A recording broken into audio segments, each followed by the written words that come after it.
Jessie has done a little bit of volunteering here with us, but she's been off on new adventures that are very exciting. So, and this is a really thrilling ride.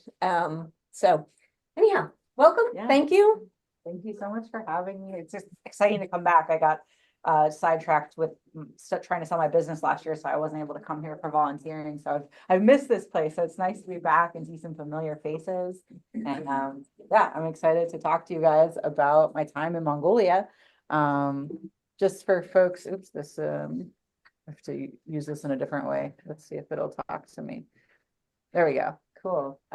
So folks have heard of the Mongol Derby before, or what's your okay, yeah. So just give like a little bit of a rundown of what it is. It's the longest horse race in the world. It takes place every August, sometimes July, but most August in Mongolia. When I went, it was August 2023. That was 2 years ago, and 1,000 kilometers, which is about 621 miles. And during the race, it's a multi-horse race, and you don't bring your horse over from the US, you are riding Mongolian horses. So there's 29 different horse stations, and each horse station is about 25 miles apart. And so you're getting a new horse, and it's like endurance riding. So it's like a vet check. Your horse will pulse down, and there's a certain amount of beats per minute, 56 beats per minute your horse has to be below. And then if your horse checks out, then you get a new horse and you go again. So over 10 days, you're riding 29 horses. And there was 43 different riders coming from all over the world, all different nationalities, men and women. And 25 ended up finishing the race. So there's a pretty high attrition rate because it is very hard. A lot of it's broken bones or gastrointestinal issues from the food, or just just wash your hands before you go to the bathroom kind of thing. And dehydration is a big one. But I came in 13th with another rider, and out of the race, because there's there has to be so many horses on the horse lines, 1,500 horses are used in the race, and hundreds of Mongolian are hired for. And the horse stations are hosted by traditional Mongolian herders. So it's kind of a cool way to bring income. So each horse that's used in the race is paid for, renting a horse from the herders. And these are traditional Mongolian herders. So they're not really trucking in horses from other places. Each family has about 60 horses, and then they're lending them. They get a training program. They work on training the horse, getting them ready for the race conditioning, making sure they're ready to do a 25-mile ride. Mongolia is actually like steeped in horse culture. The birthplace of horses was Kazakhstan, and Mongolia is right next door. And horses are sacred there. And they have their own style of racing called Nadam. And it's very common to race about 12 miles or even more across the steppe. So these horses are conditioned. When you get a racehorse, you don't always get a racehorse. Sometimes you just get the child's pony or a herding horse. Like it's kind of like a lottery, like kind of pick a meal. But if you pick a racehorse, those horses are conditioned to gallop the entire 25K or 40K. So it's very different than endurance riding everywhere else, where you're going to just really maintain a nice ground covering trot. But that said, for over 1,000 kilometers, you're going to do a lot, mostly trotting. So that's kind of just the base of what it is about. But I'm going to back up and kind of tell you guys why someone like me from Maine would decide that I need to go do the hardest horse race in the world. I am not a professional rider. I was just a backyard rider. For the race, I did some fundraising. There's a really amazing therapeutic riding center I didn't know about riding to the top of the time, otherwise I probably would have picked you guys here closer. But what I liked about Bravehearts is they're in Illinois, and they had a really great veterans program. And their program has this really cool 20-mile ride through major cities all over the US called Trail to Zero. And it's all about bringing awareness to ending suicide prevention among veterans. And that program really called to me, and I'll kind of do some backstory on why. But I was fundraising for them. And then I was also fundraising for a group called Steppenhoof, which kind of came out of the Mongol Derby because they realized that herders out on the steppe didn't have access to enough veterinarian work. And when the race is happening, they bring over international veterinarians. And so they were fundraising so that they could send veterinarians all over the steppe to be able to give more care. And what happens out on the steppe is it's hours away from the city. And so a lot of times the veterinarians are also helping with healthcare like mending broken arms and just like maternity stuff, because they just like don't have a lot of access to just, just amenities because they live very remotely. And I always start this story off thanking my parents. If Doug and Nancy Dowling had not given me riding lessons at Great Falls Horse Center when I was a child in Virginia, this story would not happen. And I also, oops, it's going too fast. What happened? Go back. Folks might know that my former life, before I decided to jump off the deep end into endurance riding, was I was a cheesemaker for 17 years.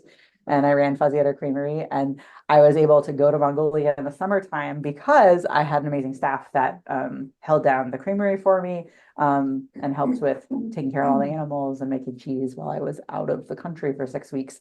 And a testament to how amazing they were. I got back, and a week and a half later, we got best in show for our cheese in the Maine Cheese Festival. So it was a very successful turning over of the wheels to the crew.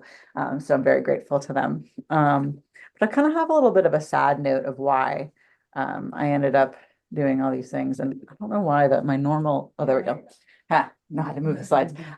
So the woman on the left is Caitlin Hunter. She's who I learned how to make cheese from. She founded Appleton Creamery, and I worked there for 5 years before I started my own creamery, milking sheep and goats and making all sorts of different cheeses.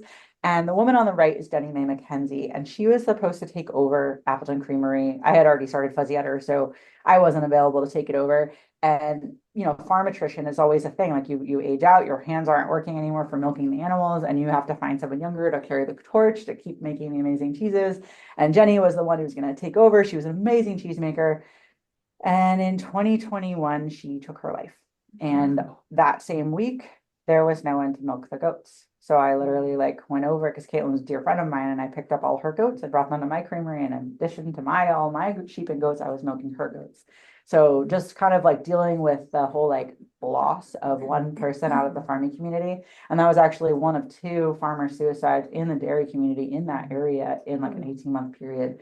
So it was during the pandemic, 2021, and it made me really think a lot about what is this life path that I've chosen? What is the toll that dairy farming is taking? When you get to the aging out time, you have arthritic hands and you can't do the work anymore. What happens when you're done? And then what is that toll on your mental health to do that type of work? And then just made me ask those deep questions. And as I asked those questions, I spent more and more time with my horses, who I had been gifted when I had first started farming and coming back to Maine. I thought I was going to be a draft horse person. I was going to train draft horses because I was a farmer. But it turned out that I spent a lot of time alone with the horses training, and it's a lot easier to train to ride than to drive when you're by yourself. So I had these half drafts that I had been kind of it was my back burner project over the years. I'd be milking sheep and goats, and then in my little free time, I'd just be working on getting Maggie and Sadie going. And so by the time it's 2021, they're fun, and they're 9, 10 years old, and or however old they were, something like that, 10 or 11. And I started going to more clinics because there was more time because it was the pandemic. And so I started going to more clinics, and I realized during Chris Lombard clinic that I was supposed to be doing horses. What was I doing with cheese? I don't know. It just wasn't it.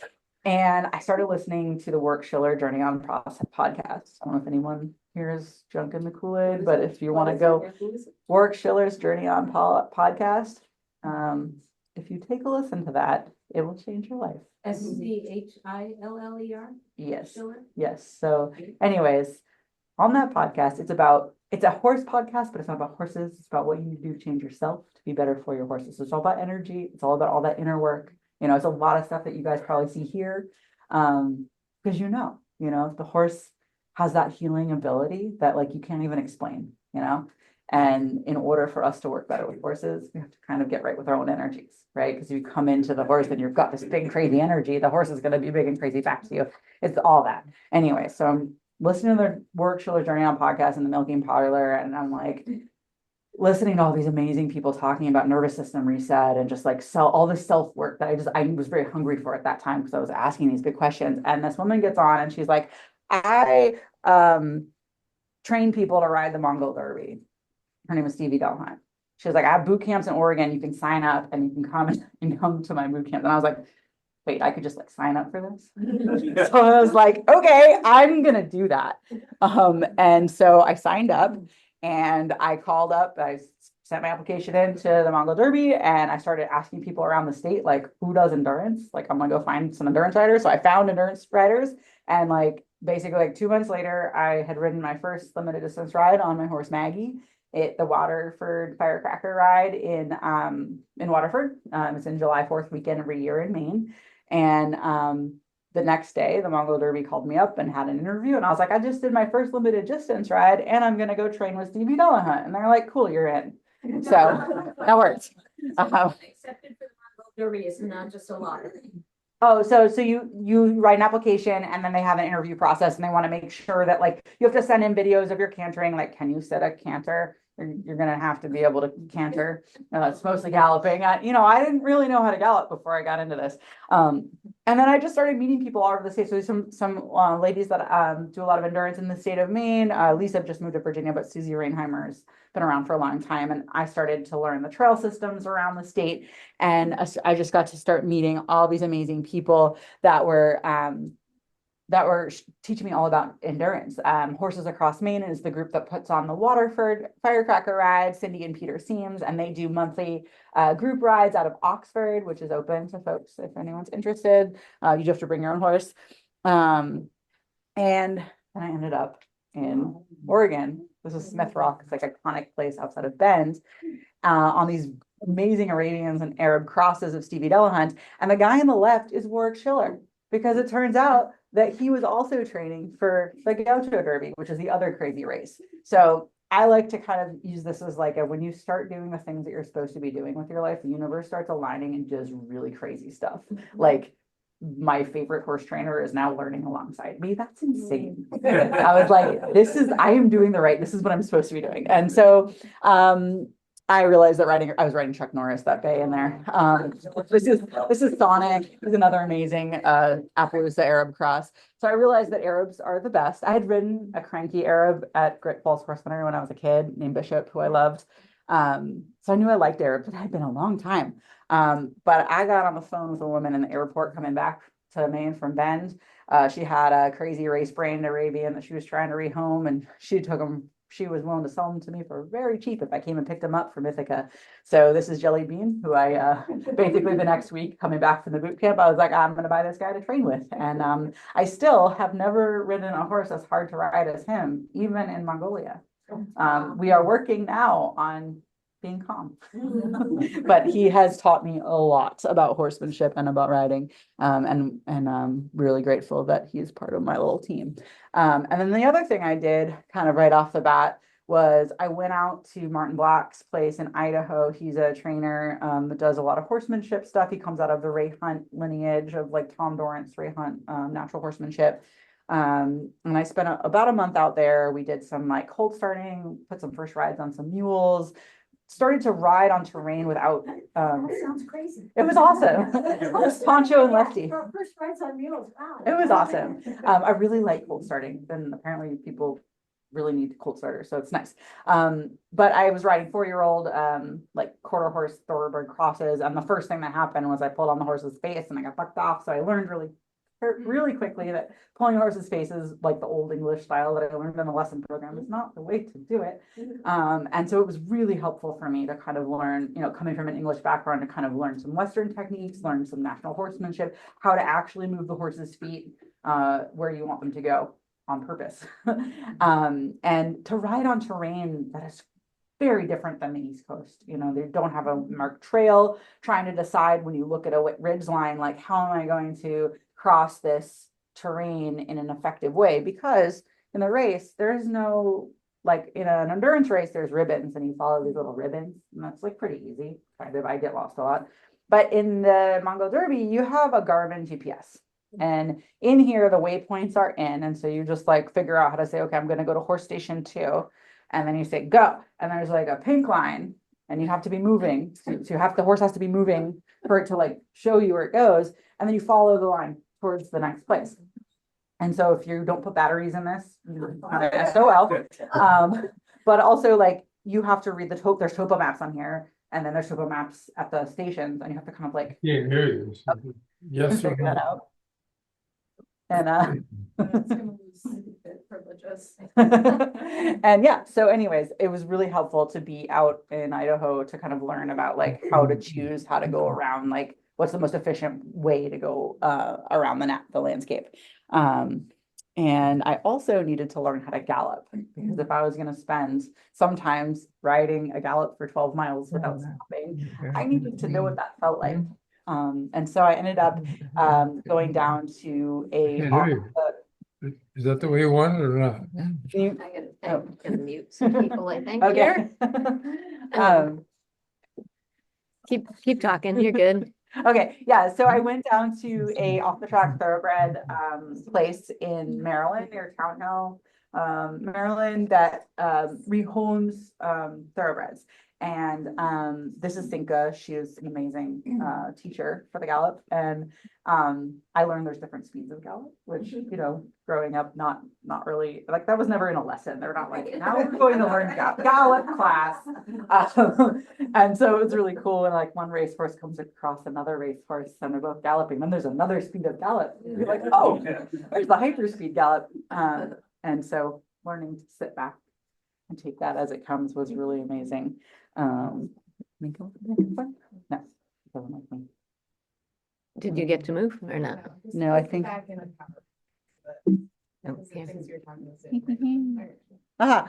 Then the other thing I did was I got in shape. So, you know, being in my 40s, I hadn't run in 20 years because I had been on the track team in college and then had just farmed and not done any real exercises. So I started doing more regular yoga and I started running again. You can see my little 3 miles runs with my little Chihuahua cross. And I also signed up for some equestrian fitness program where they looked at like different weaknesses in my body to try to like balance out, so that, because when you're riding for that long, you know, something that's a little bit off kilter is going to become very off kilter on a long distance ride.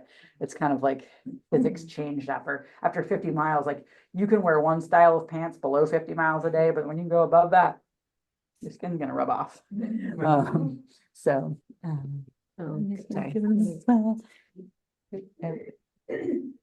You good? Yeah, so I ended up going to 3 different boot camps while I was training over the year, different times of years out to Oregon, which was pretty awesome. And there was other folks training for the Mongol Derby and the Gaucho Derby while I was there. And the other thing I did out there, let's see if was I rode in a couple long races, because this 10-day race, you're riding about on average 65 miles a day. So I had done these 30-mile rides on my horses. You know, in preparation, I did about 4 limited distance rides on my horses, but I needed to know what it was like to ride, you know, more than 30 miles in a day. And my horses weren't really conditioned for that at the time. They are now, but back then they were not. And so I rented Alexander Hamilton to ride in 2 long rides. He's a standardbred Arab cross. Say he does not look like an Arab. Well, he's half Arab. He's just a big guy, a little fat. So I rode him in the Grizzly ride. That is okay. That's the next one. I rode him in the Grizzly ride in Oregon. It was a 75-mile ride. That was my first long ride after a 30. That was awesome. And then the next month in May, this is all 2023 before the race. I rode him in 100.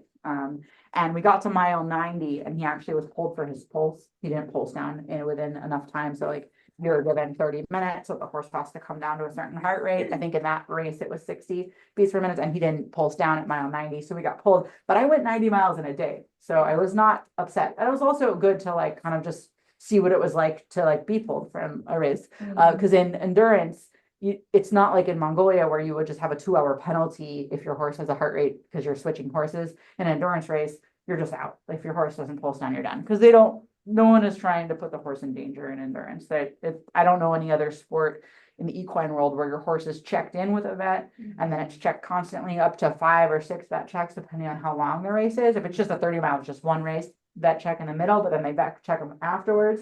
And at Tevis, they're even vet checking them again. After, like, there's like a certain amount of time and they look at them again because it's such a intense race.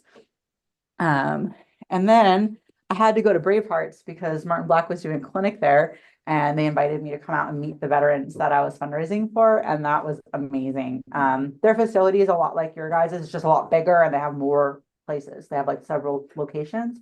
And it was really cool. I just got to spend a lot of time with the veterans and got to talk to them about what that program had done for them and hearing their Trail to Zero rides. And it was just very inspiring and also really fun to learn alongside them. And they did some type of raffle where they were fundraising on one of their they did these like online auctions or something, silent auctions, and one of them was like a trail ride with me. So like went on like a little trail ride with one of the donors, and it was really fun. Where is this? And it's outside of Chicago. Oh. And they actually, if you know any veterans that are struggling, they actually have a fund that will fly them out, and they have like bunkhouse, and they will like roll up the red carpets for folks that are struggling. Where outside Chicago?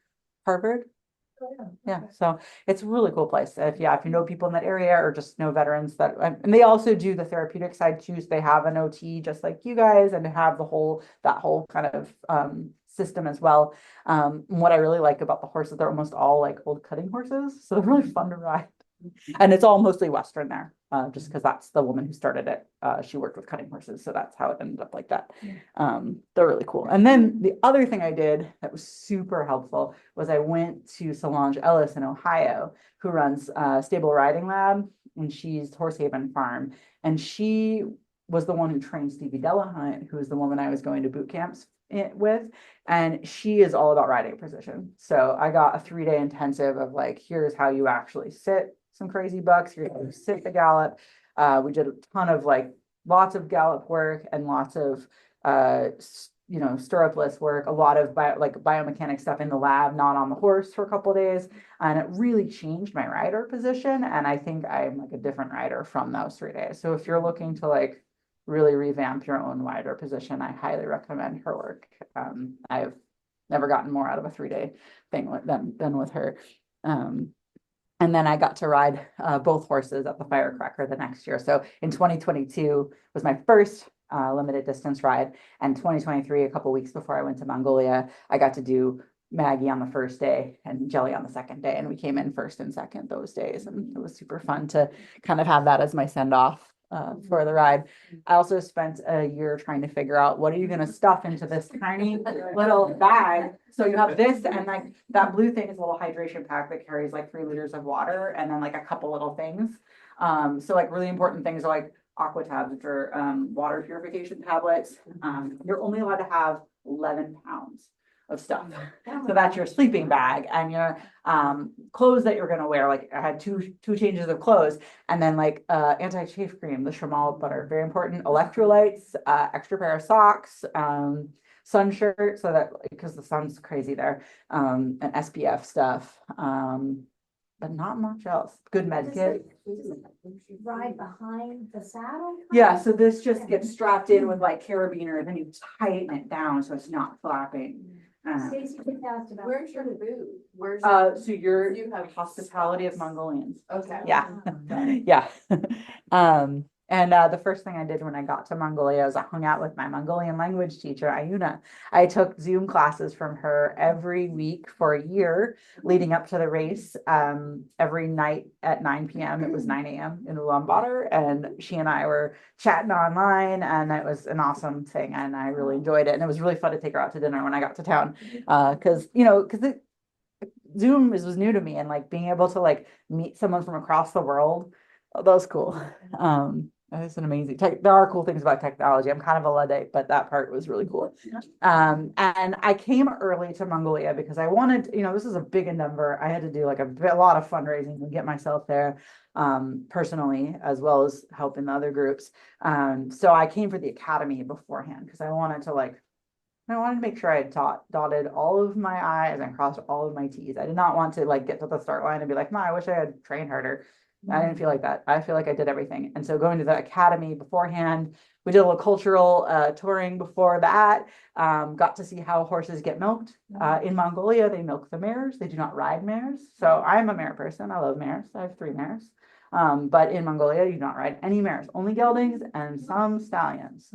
They make this delicious fermented milk drink that ferments naturally without anything added to it because it is so high in sugar, called arag. It's kind of like kefir. If you drink too much of it, you'll need to go to the bathroom way too much. So I got to the academy and I was terrified to get on a Mongolian horse because folks who have seen the movie know that they are not just like gonna stand for you as you get on. And there might be semantics other than that. You'll see, like, if you Google Mongol Derby online, you will see lots of bucking and rearing and all sorts of stuff. That said, I didn't have that experience myself because I think it's because I like every horse I come across and I like take a deep breath and I kind of connect with that horse and it doesn't end up happening. I never had anything like that happen to me, but it happened to a lot of people. But I got on my first Mongolian horse. That's the first one I rode. And then after like a few days, I was like, I'm fine. I got this. Like, me and that little Appaloosa, we were flying and it was great. And I was ready. Competing? That was the academy. So it was a week of just like training, kind of similar stuff that I did at the boot camps, but in Mongolia. And then we bust out and all the riders took this coach in the middle of the steppe, basically driving on that. And the staff met us. The staff was awesome. Milk is sacred there. So when you arrive anywhere, you have to toss milk up to the sky god, Tengur. They still practice the shamanic practices there, as well as Lammas Buddhism. And the interpreters were like city kids. They're so cool. Like this guy's actually like a surgeon, but they get paid so little that they don't work as surgeons there. And what's really cool about Tommy is that he grew up in my hometown of he grew up in Roslyn, which is in Arlington, Virginia, because I found out only because of Mongol Derby that Mongolians, the largest population of Mongolians outside of Mongolia is Arlington, which is where I'm from. Yeah, so it's really funny because so now when I go home, my dad has like made my dad's really social, so he's made a bunch of friends with Mongolians in Arlington now, and so now they're gonna come up. I fast forward, I bought some Mongolian gears, which you will hear about soon, just what gears are, and so they want to come up and stay. Yeah, so Mongolian gears. That's the word for yurt in Mongolia. Those are the traditional yurts that herders live in. This is the start camp, so there's like a big mess hall as well. These were all the riders before we got very roughed up on the steppe. So there are 47? There's 43. Yeah. 43? Yeah. Any other US? 14 US. Okay. Yeah. So about 14 US, 14 Brits. There was a Filipino, guy from Spain. The woman who won was from Sweden. There was 3 Kenyans and 4 Pakistanis. They were all doctors. We had some training rides. And I don't know how to get rid of that okay thing. If you mouse over to that screen, Oh, I can mouse to the yeah. screen. you see that mouse? Maybe. It's on the board. Yeah, now Oh, amazing. Amazing. I know. I was like, that's my face. Anyway, so we did some more training rides. Oh, now it wants me to come back to this one. Oh, I see. Okay, there's a method to this madness. And one of the things that people always said, they're like, the Mongolian horses, they're not like Western horses. You can't snuggle them. They're not friendly. You can't treat them the way you can. I call BS. There was maybe 2 out of the 40 that I rode while I was there that I could not find a scratchy spot and kind of, I mean, I wasn't wrapping my arms around them being like, I love you like I do with my horses, because I'm definitely one of those owners that's just like, I love you. But I can always find the scratchy spot and they are just like, I'm sorry, but all horses are pretty much the same. They all have a scratchy spot. Different horses, yeah, different herders have different brands. I'm not sure if all of them have brands, but it's very common to see brands. So many. Yeah. Yeah, I mean, they're living out, 23 hours of the day. They are out on the steppe and, the herders have to wrangle them up and they're going to get ones that are, it's not like there's fences anywhere in the country. This is what the race looked like. The 29 different stations. So the major cities in the middle. And so we were bussed out like 8 hours west of Ulaanbaatar, and then we ended up the race like 6 hours east of Ulaanbaatar. Yeah, it's supposedly supposed to like loosely mimic Genghis Khan's ancient postal route. So like the stations are called urtus, and those were like actually a traditional idea where they would be sending a message from point to point across. Like the idea was that you could get a message from one end of the Mongol Empire to the other. So this race is kind of like on homage to that. And these are the maps they gave us. The horse stations are like the little red little things. And we had to like read the map and be like, oh, we should cross here, or like don't go there, like these little like marks there, like maybe we pass through this mountain that way.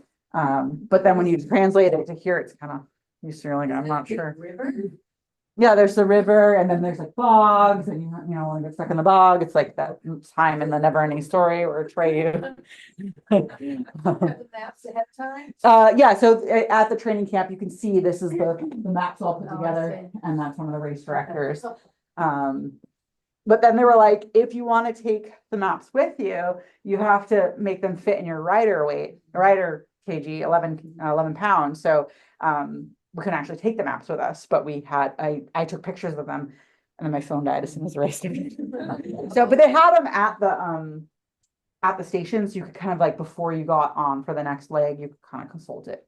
It's not too bad.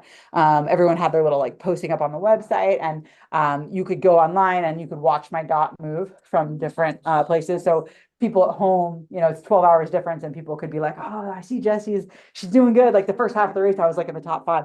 And then I slowly go. Oh yeah. Yeah. So I had 6 Great Pyrenees because of the working farm. I have 4 now because I rehomed 2 of them. Then I have 4 still, and then 2 small Chihuahua crosses. Yeah, I like animals. We got our bridles. You can see in the back. You can play with it if you want. It's like goat rein bridle, blessed by a Lamas Buddhist monk before the race, and we had a bunch of like really fun cultural stuff. And we got all of our tack. These are those Mongol Derby saddles that are made by a South African company named Franco C for an endurance ride. Did you know Mongolians are one of the best contortionists in the world? I had no idea until I got there. And they have these beautiful instruments, the Mordin or the horsehead fiddle. If you've never heard it, you should Google it, find some YouTube videos of it. It's a 2-string cello with an actual horse head on it. And they make sounds of horses moving on the step. And it's just so like, it gets into your soul. So I highly recommend doing some like little rabbit hole YouTube searches. Morincourt or horsehead fiddle. Yeah, it's just the most beautiful instrument. Horse skull? No, it's a carved wooden horse head. And it's a 2-string. Yeah, I absolutely love that. And they have other Mongolian instruments and Mongolian long songs. So they're singing, and it's just a beautiful cultural things. The day before the race, our last training ride, it poured on us and a ton of our gear got wet. So they brought in like a little wood stove and we're like drying everything up as fast as like hoping that stuff would dry before the race. There was definitely some stuff that I sent to the finish line that was like still kind of musty. But we were able to get stuff dried up pretty well. And the night before the race was a full moon. This is us weighing in on the day of the race, making sure that there's not 1 gram too heavy in our packs and that we weigh this right weight for the race. You have Was to, it just the pack that they? and then the weighed? backpack too. So Your personal body weight didn't like. so they weigh our bodies before we got on the bus. So Yeah. no one take you out to the step if you didn't weigh less than 85 kilograms, so 180 pounds. And then so your water itself is not part of the weight because nobody wants to penalize you for water. But other than that, everything else you have to weigh. So that was very stressful. And then they send you down like 5 people at a time to go to the horse line. So this is like stables in Mongolia. All the horses, so they say they're like half wild Mongolian horses, but they're all trained to stand very nicely tied. And when they're young, their moms are all tied and they're milking them. So they're actually pretty tame. It's just that they live out on the steppe, and so they look wild and they live very natural lives. So it's perspective. I love the horse lines. So they set us down groups of 5, and you have a little cup that has the numbers. Then everyone's got, just like an endurance, they'll have a number written on their butt, and that'll be the horse that you get. And so I drew this guy, and you can see like that one has a number on its butt there. Got a chestnut. I love the smile on that man's face. Yeah, dude, they were so proud of what they were doing. I freaking love them. Yeah, they're good photographers. Then I got this guy. I was terrified because I'd been thinking about this day for like a year and a half, like visualizing this. And they make the start line downhill for some reason. I think they really like the like justifying, like maybe everybody's gonna like stumble and fall. And you know, pretty soon the guy was, or it was Softra, it was a woman. She was counting down from 10, Then all of a sudden we were racing off the start line. You can see I'm pulling back on that horse because we are just galloping out and I'm like slow gallop. Everyone else is galloping fast. And there's a Mongolian herder with a GoPro selfie stick, just like weaving in and out of us. And I'm like, for dear God, just like, I am taking on my training. I've got my good position and I am leaning back. Because as long as you lean back, you will not go over their shoulder and go into a marmot hole. So a couple minutes later, I was chill. I was fine. I was like, okay, I'm standing, I'm galloping, we're good. Yeah. And Solange jealous, I'm telling you. And then, you know, in my first leg of the race, there's a herd of sheep and goats behind me, and like, and throughout the whole race, you're going through like herds of animals, and I'm a herding farmer, dairy farmer. They milk 7 types of animals in Mongolia. I'm just like in heaven, and I'm just galloping. My phone dies is the only picture I took during the whole race, so we are very lucky that we actually have professional photographers at the race, but you'll see that most of the pictures are at the beginning and the end, because in the middle I'm off in the willy wax by myself, so it doesn't make as good for the presentation. This is at horse station. I came into horse station 1 from the start line, and I knew from my training that I didn't want to dally there because it was like all the riders were in there trying to get their vet checks, and I was like, okay, got my horse pearls down. I didn't even stop for snacks because usually you got to stop for food and water because you need to refuel, but I knew that it was going to be a little bit of a shit show, so I was like, okay, I'm going. And I pulled in a Dom horse, which you can kind of tell they're like a little sleeker and taller and spitter, and the Dom, which is the Mongolian racing. Yeah. So it's a lottery, and so every so often you get the racehorse. Yeah. So this station had a number of them, like a handful.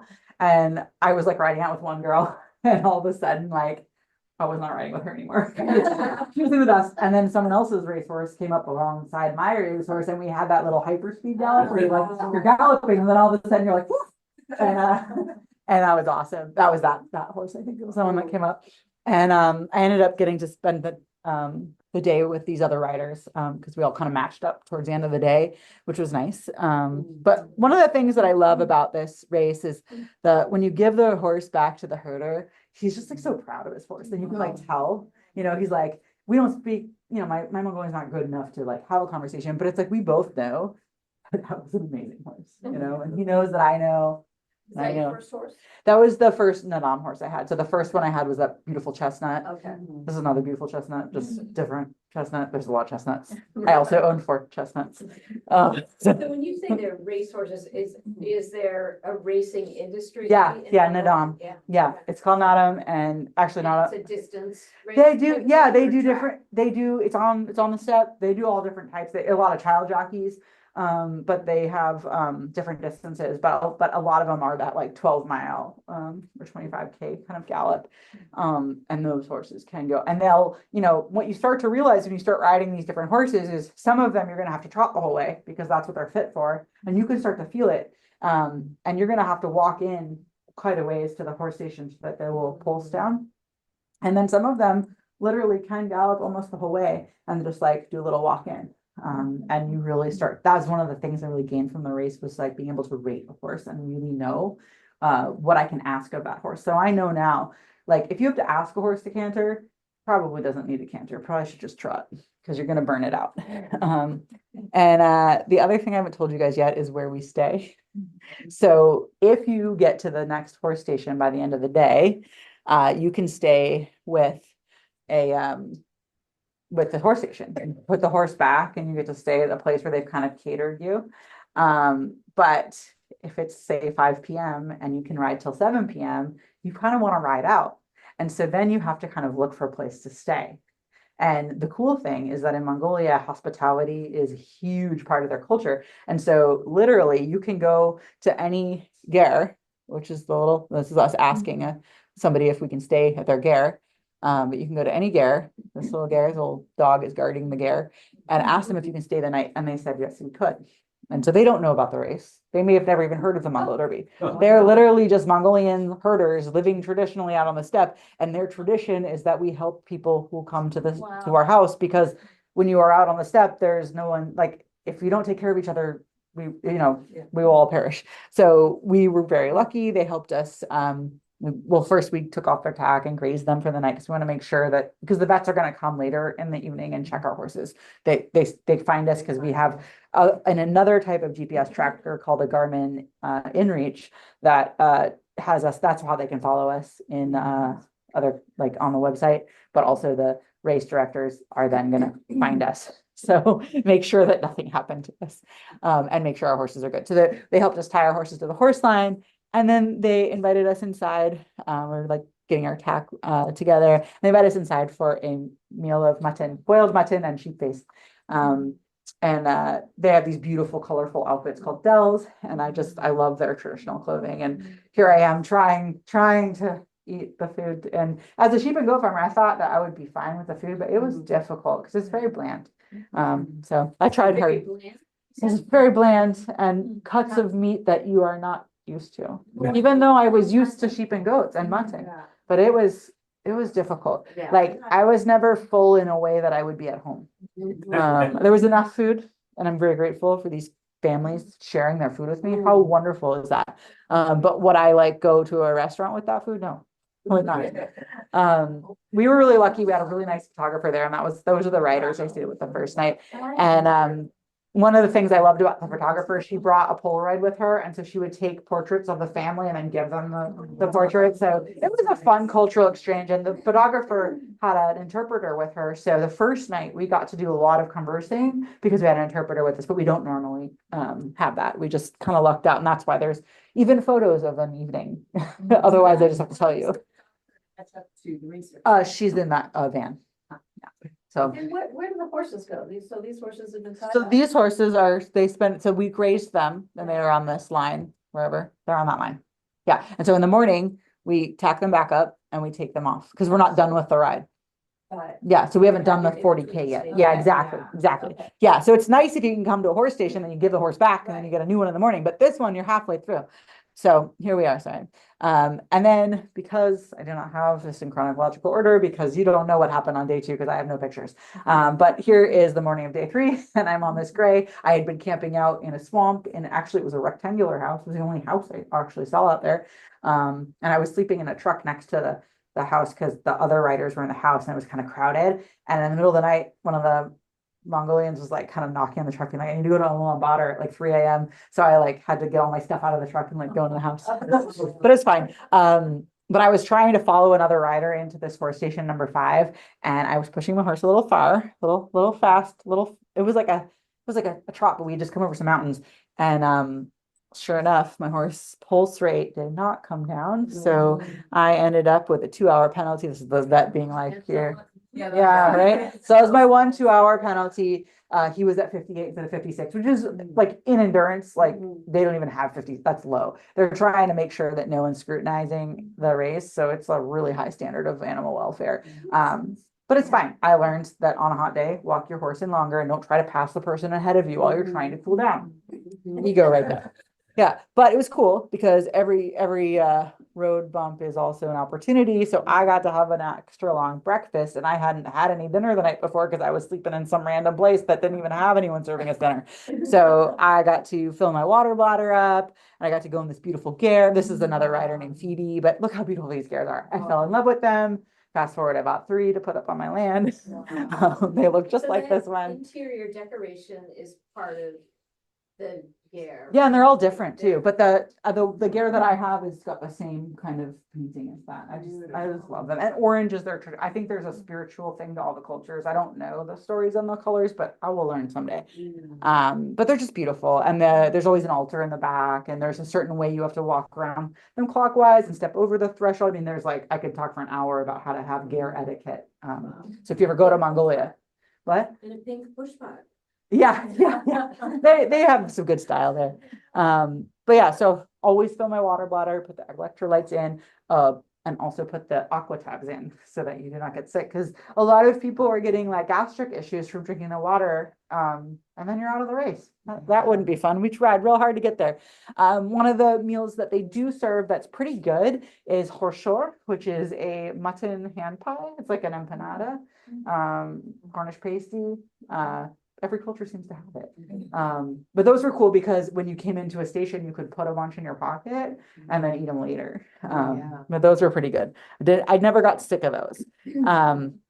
And this is just to kind of remind you that, like, you know, as soon as you see that horse is hobbled because it doesn't like to be tacked up and its saddle had just fallen. That was not my horse, but that kind of stuff happens. It never happened to me. I was really lucky. And you can see we don't approach, you know how you approach horses on the left? Same there. So when you're on the right, you can see I'm kind of like, I'm trying to get that hitting on right. And one of the reasons why the horses are a little bit bucky is that you're using these like huge endurance stirrups that are like clunky. And like Mongolian herders have like really short stirrups when they ride, and they ride standing up. And you know, Western riders are kind of have longer legs. So there's this flapping thing that the horse has to get used to. Plus they've got this new saddleback that they've never seen in their life. So it's really nice if you can get the herder. They don't always do this, but if they offer to ride the horse around for you before you get on, that's really nice. You'd be like, yeah, please do that. Or even just lead the horse around while it's like feeling the pack. Because once you get used to it, they're not gonna, you know, but they might buck a little bit being like, what is on my back, you know? This was a beautiful. Yeah, exactly. Exactly. So it takes them a minute to get used to it. But so much care the herders put into helping us. They were awesome. This Would was that have been his horse? that might have been his horse. Yeah. I mean, it's hard to tell because it's a big station. There's lots of helpers, but yes, like one of the herders there owns that horse. And it was a super hot day. So we were taking lots of water breaks, and I love how you're just going through like herds of cows in the background. One of my favorites. And then, you know, crossing rivers like that, like because my map reading skills aren't great, I probably crossed the river like 6 times. This is coming into horse station 8. This is the first time I got to sleep at a horse station. That was pretty sweet. There's catered meal. This is like, you know, Mongolian food, but it's like they're ready for you. You don't have to like play 20 questions with a, you know, few Mongolian words, you know, to like, it's just there and they know you're coming. That was super nice. After a few nights of just like roughing it, you're like, oh yeah, this is, get to sleep in a shared ger where there's all the riders are sleeping on the ground together. It was great. Got a grula for that one. They always were trucking in water, and the race directors were on their phones doing all the social media posts because everyone from home is like watching. People at home knew more about the race than I did during the race. I had no idea what was going on. You just see what I was doing. Oh no, my phone had died, and I don't think we were supposed to contact people from out, you know, there's a lot of rules around, like, you know, not supposed to get outside help. But we, you know, taking care of our horses before we give them back to the owners, making sure they pull us down. This is what the emetics would travel in. They had 3 of those at different parts of the race. So even though we're out there on the step, within half an hour, someone could come to you if you pressed your SOS button, or if you saw a fallen rider. As race rules that you have to stop and help. You can't just like be like, see ya. So as a cheesemaker, former cheesemaker, they had hand wash stations, and anyone who knows anything about cheesemaking, you're a glorified dishwasher, and sanitation is like a huge thing. So wash my hands every time I saw, and I never got sick. So that was my little cheesemaking background coming to help me out. Sanitation. There's another just riding out in the morning. Got a Palomino at horse station 10. I had a Palomino when I was a kid.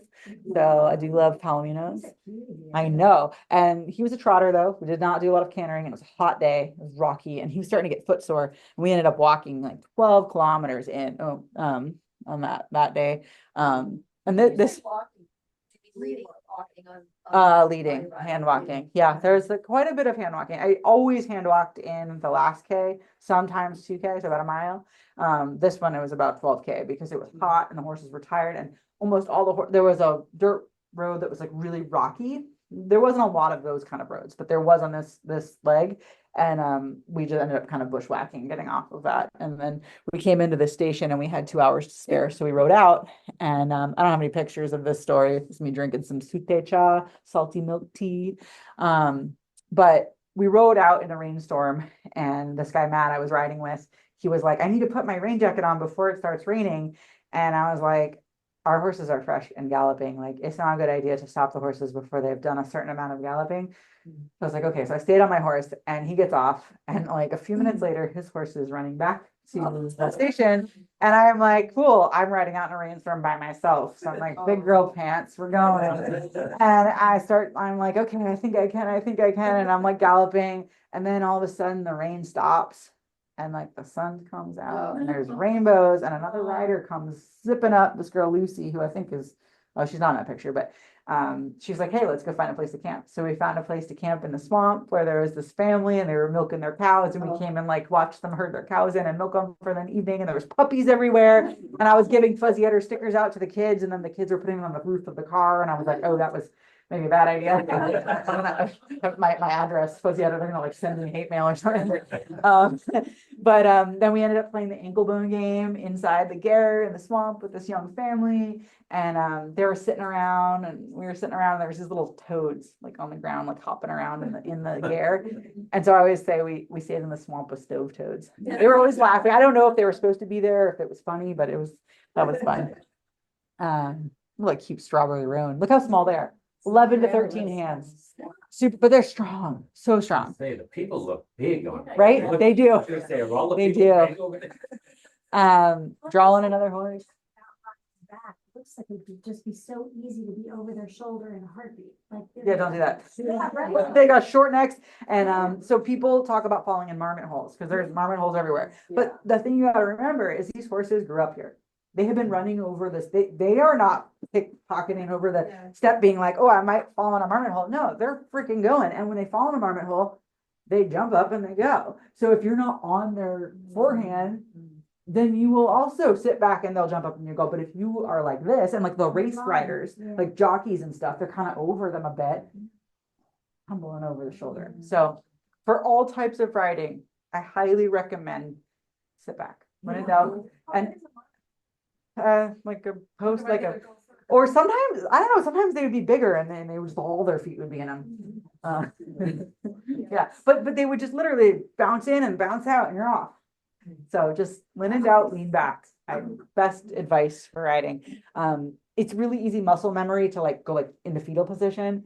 And so what I try to do is when I get scared is when I'm like, do the body scan of like, okay, where are my feet? All right. You know, my alignment. Okay. Yeah. This is my scared stance. Am I terrified? I'm terrified. So, and I do a lot of cold starting now. So it's like, okay, I'm terrified. Yeah. And then, you know, I'm also chilling. The horse feels that. More horse show. This one station had hot sauce, so that was pretty good. It's like the one spice. This is my favorite horse. He's at horse station 14, and he's a grulla. And this herder is named Erdine, and he's cool because not only is he an awesome Mongolian herder with awesome horses, but in 2022, the year before, he actually won the Mongol Derby. So he had won a contest that gave him an admission to the race, and he won it. And obviously, he's an amazing herder. And he also got to go to Patagonia to the sister race and do the academy there, which I also did this year. And so there's a documentary online that you can watch and learn all about Erdine's time cross-culturaling with the gauchos, which is super cool. Anyways, this horse was awesome. He was super strong. This is Erdine being like, here, go this way. But that horse, we rode out and we were following the Pakistanis out into the night, and it was about to be a storm again, and I was like, I'm not getting off my horse. I know that that's a bad idea, but I thought maybe I could put my rain jacket on like while I was on the horse. That didn't work. I was off the horse in a second. So it wasn't really a buck. It was just kind of like, I don't know, do you ever have that moment where you're on the horse and now you're off? But I was holding on to the lead rope, which is that goat rope rein, wherever the reins went. And we're walking along and he's like flighty. He's strong because he's like a strong guy. He was not going to stand for me to get back on. And there's nothing. There's just like grass forever. And there's no gares. And it's like 6 p.m. and I'm walking and I'm like messaging headquarters being like, I don't think I'm going to make it to a gare. So at 7 p.m. riders hours ended and I am out in the middle of nowhere with my horse. So I hobble him so he can graze without the saddle on. He's chilling. I'm eating my horse shore, watching the sunset. And I'm like, this is great. I thought I'd be afraid. But I wasn't. I was like, I feel so good out here. It's beautiful. The vet comes and I was like, you can't camp here. So she helped me get back on and we found a gare and I had another long breakfast, 2 hour breakfast in the morning because I had help finding a gear, another 2 hour penalty. And I watched a lot of riders come in. And I was like in fifth, and then I was not in fifth anymore. And I got this guy, and they're like, "Oh, this guy's really good. He's been in the Derby before." He was a really strong trot, but we did not go very fast. We like rode around some gravel pits and went some dumb ways because my map reading skills suck. But he's really cute. We had a lot of photographs of him. And then, by this point, I look back and I'm like, there's a cool chestnut on some leg. I don't know which leg it was because it all blurs together at this point. More horse shore and salted milk tea. Here's some riders planning out their routes with those maps. They're like putting in waypoints, being like, here's where we're going. And I'm like, I just follow the pink line. It appears, and we go. And it turns out that I could get to the next place at the same time. I go through the thing instead they go around it. Was that Garmin mounted on like the front of your saddle? So I had it on a Velcro here, and it was on my my little backpack water vest, and I had a pull cord. And I spent a lot. You get really bored, so I'd like waste the batteries, like kind of staring at it. You get really used to one-handed riding. One of the things that Stevie had me do when I was training was she was like text and ride, which just sounds like don't text and drive, right? Right. But I needed to be able to, yeah. So being able to like take photos when you're at a canter or a gallop, or not a gallop, but canter or a trot, it was actually good training. Not that I would recommend that as like good practice, but it was helpful. It's kind of the same thing. But it's cool. It doesn't have a touch screen. It's got these buttons, so that's easier when it's raining. Look, so many chestnuts. This one spooked at flowers. There was like a little like mountainy area with like edelweiss and like lupin looking things, and there was some trees. There's one leg had trees of the race. This guy was like a trick pony, but he was also the child's pony. Look how small he was. I was really scared that he was going to rear like that with me, but he did not. And there was like all the kids were hanging on him before I took him out of the station. And I was like, don't worry, I will take good care of him.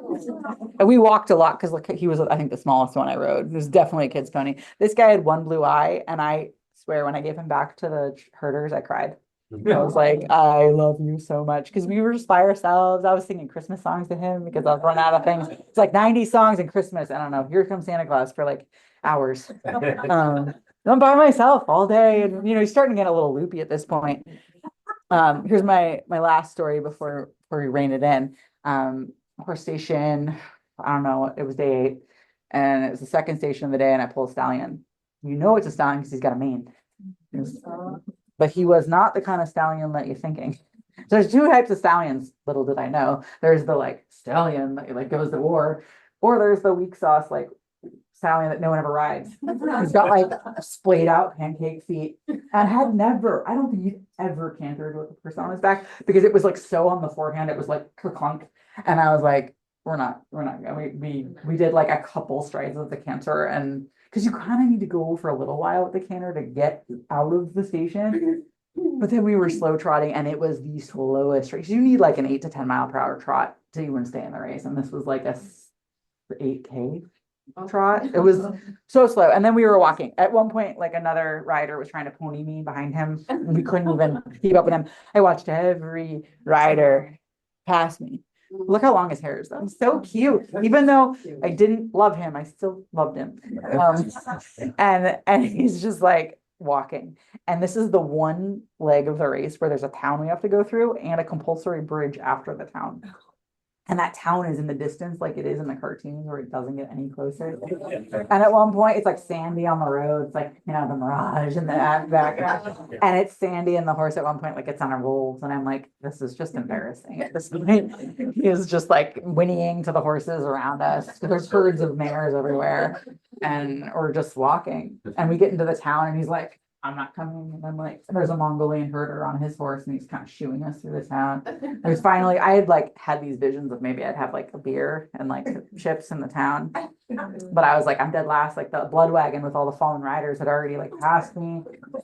So I didn't stop for the beer and the chips. And we got to the bridge, and the horse was like, I'm not going on that bridge. And I'm like, there's a time limit. If I don't get to that station by a certain time, I'm out of there. That's the other thing. If you don't keep up, they can't keep all the stations open. You'll just be out. And I was like, I've come this far. There's an interpreter on the other end of the bridge and eventually takes pity on me and like helps lead me out. And we still have another 6K to go to get to the station. We finally get there. It took forever and I'm starving. Horse takes forever to pulse down. I'm like, beeping. And that's like, there's girth rubs from the roll. Luckily, it was just like a mark and nothing, no penalties. I go into the gear to get some food. And guess what? All the blood wagon kids ate all the food. They're out in the shade, just like chilling, like not even talking to me. I'm like, oh. I just start crying. It was the first time in the race I just break down and cry. And there's like an 18-year-old interpreter being like, are you okay? And I'm like, so take a deep breath, go out to the horse line. It's a new vet. Angus is like, cool, pick your card. There's a herder sitting next to him being like, you need number 5. And Angus is like, pick a number. So I picked number 32. And Angus and the vet looks at him and he's like, 32 is no good. You want number 5. And so Angus is like, well, it doesn't work like this lottery. You can't just like pick the horse. And so then I pick another one, 27. And then the herder looks at him, Angus, and was like, okay, 27 sounds like 5. Because that herder had been waiting all day for someone to pick his prize racehorse. And no one had picked it because I'm the last one. Because by this time, they have to have 60 horses on the line because they have to have alternates, right? Or 50 horses. And so there's all these extra horses because there's only 25 riders left or whatever. At that point, there's probably like 28 riders left because day 8. I get number 5. Then the -2 is, yeah, exactly. There you go. So anyways, I get number 5 and we fly. We fly so fast that I even passed other riders that had been out on the step. Like I read some people's account of like getting lost out there. It was like flat like this, like desert. It was like marmot holes, but it didn't matter. He would just go down and out. When I heard a snap in the middle of that leg and my stirrup broke. So that's why I only had one. Because I promptly threw that one away when I came into the finish line. So I was like, I'm done with you. I was able to like tie it up at the next station, but I didn't care. It was day 8. I was like, I don't need stirrups. I can just ride. I don't know. I just like rode with, it was like half cracked. But that guy was so fast and we were able to be back in the race. So that was pretty cool. The day 9 was beautiful. It was like 4 stations. It was overcast. We go fast. It's hard to do 4 stations if it's a hot day. At one point, it was misty, and I came across a herd of camels, 200 camels, all by myself. It was like me, my horse, and the camels. And the horse didn't care. We were just like trotting through camels. It was epic. And then I got this gorgeous chestnut, tiny little guy, but he galloped me all the way to the finish line, and I got to finish with Reed, who was actually a veteran, lost a leg in Afghanistan and did that whole race with a prosthetic foot. So it was kind of cool that I was fundraising for Bravehearts and then also got to come in with him. Allegedly, he's also doing the Gaucho Derby. So that'll be fun to see him again. But yeah, we came in, finished, vetted out. Horses were pulsing down great, even though we cantered in because it was fun. Got our little ceremonial hadag, which is like a traditional blue scarf that has a lot of meanings. They gave us our own dells to celebrate. And I always want to thank the photographers, Shari Thompson and Kathy Gabriel. And then there was a Mongolian one named Ochi. I don't have a picture of him because this would be a much more boring presentation without their beautiful photographs. And then I went up north to the reindeer herders. It took many days of traveling to go see them afterwards. I'm just going to show you a couple of pictures just because they're really good. Lady herder, she was awesome. She helped lead us up to the north. She showed us all our dairy products first, which was pretty cool. That's them making the Arab. They're just like churning it a million times in a thing. And that's their horses out. This is like super far north, Mongolia, called the Skull Province. It's like 2 days ride. You're like cooking on the go, pack horses, and then you finally get to the reindeer people. It's 30 miles from the Russian border. Instead of gers, they're in orts, and it's like a ger, but it's like a teepee. Same etiquette, same customs, but it's a different shape because you can cut the poles where you are and fit the like tarps on the back of a reindeer, which can't carry as much as a camel or a horse because it's very boggy there, and the reindeers walk really well through the bogs. So that's why they live up there, and they use every part of the reindeer. I was able to help butcher reindeer when I was there, and we ate lots of different food with reindeer and ate reindeer cheese, and I got to milk a reindeer, so that was pretty awesome. And that's a butchering. And best Christmas card ever. So I came back from Mongolia and was like, no longer feel fulfilled by cheese making. Like we got that best in show and I just felt like hollow inside, coming back to making cheese. So I put the creamery up for sale. In the winter, I went and raced in South Africa with some friends I had met. And then I celebrated the sale of my creamery by riding the hardest 100-mile race in the world. It's the Tevis Cup in California in July. That's me and Chuck Norris again. And Stevie Delahunt is on Alexander Hamilton. And her other horses are Sonic, that's that Appaloosa, and Red Hero, who's also a chestnut. That's at night. It's 24 hours. So lots of night riding, which was so fun. It smells like bay leaves out there. And yeah, that's me, my special buckle. And then of course I imported some I bought them from a Mongolian family that imported them. And I started Ironledge Farm because I was like, you know what, endurance riding is where it's at. And I want to share the magic with other people. So now I teach lessons and train people and help them with their horses. And apparently there's a dearth of cold starting. So I'm also starting horses. So it's pretty fun. This is in Delaware up here. No, this is like an hour and a half from here. Yeah, I've got some business cards and fundraising stuff. Oh yeah, and I went to Patagonia 2 months ago, and it's pretty cool there. Show you a couple pictures of it. This race is 500 kilometers, shorter and slower, but more technical with way more map reading. This guy was an Arab cross. I got to ride the only Arab there. He is awesome. You haven't done this. No, but I've been to the training. Okay. This is me at the training a couple months ago. The Criollo horses are super awesome. That's the estancia, and just, yeah, I'll go fund me, but yeah, that's it.